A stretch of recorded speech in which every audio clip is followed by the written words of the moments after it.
We've got to pay our respects to the legend. Never lost his roots, never forgot his accent, he never ditched Birmingham. He was still a Brummie through and through. He just wanted to be back home, didn't he? He wanted to come back home, I think. And he's left a legacy.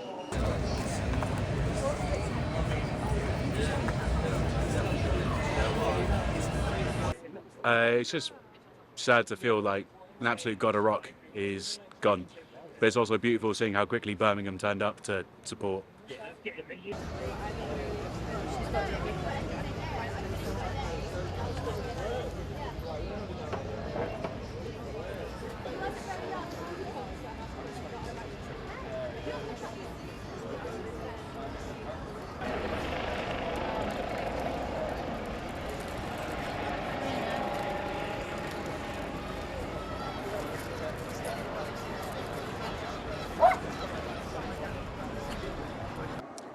Hopefully a huge contribution to Birmingham and the music scene. We were saying it's so nice that his last act was donating all the money from the gig to the local charities. And yeah, we were saying that we hope that it does more for the local Birmingham scene. Reopening stuff like The Crown, the pub where Sabbath started, would be an amazing legacy. So we hope that's it. I can't stress how detrimental it is what Black Sabbath was to the alternative community. Pioneering metal alone. Then they had bands but they influenced Sleep, Electric Wizard and whatnot. And it's absolutely phenomenal what they've done.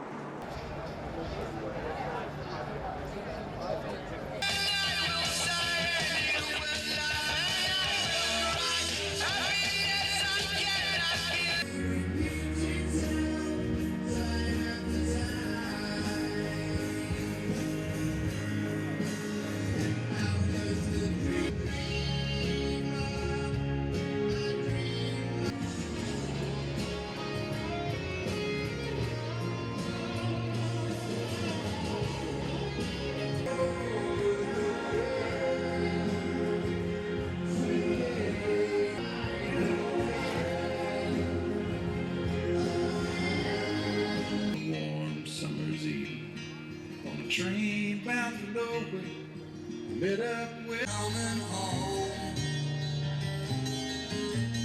Time's gone by. Excuse me. Get down. Michael, get out of the way, damn you. Move. Dude, what? That was a get down, bro. Get down. Move. Move. Do that again. Move.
I had to hold myself back from crying because Black Sabbath is, they're like my band.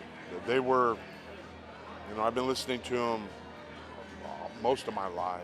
So that's, I connected with them when I was probably 12 or 13 years old.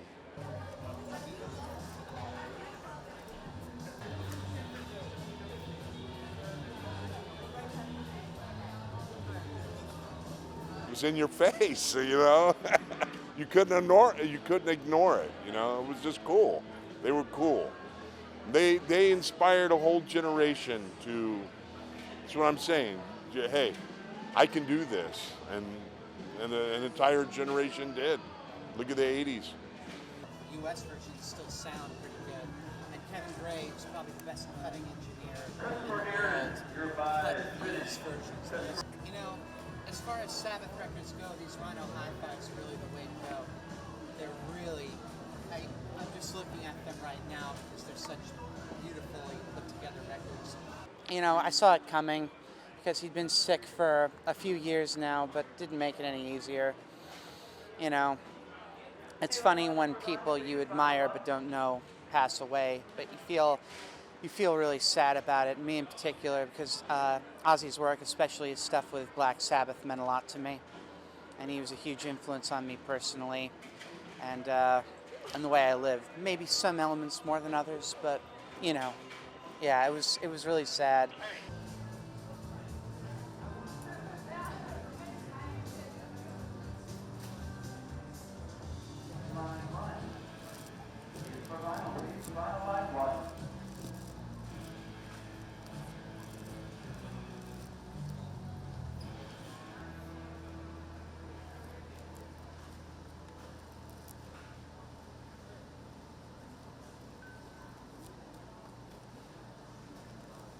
Oh, not super surprised, but certainly sad. I mean, he's beloved. We all love him. He's a true legend. It's been important for the entirety of my life.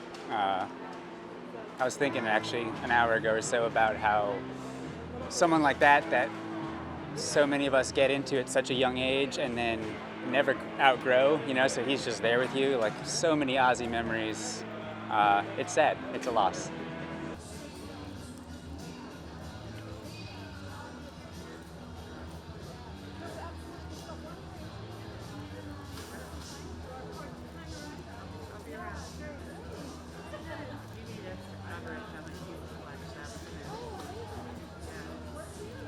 I was actually at the doctor's and I actually started tearing up because he got me through a lot of stuff in my life, and you know, ever since I was in high school I really loved his music and got into him, and you know, and yeah, it was really sad. You know, he's a great family man, you know, so it was sad.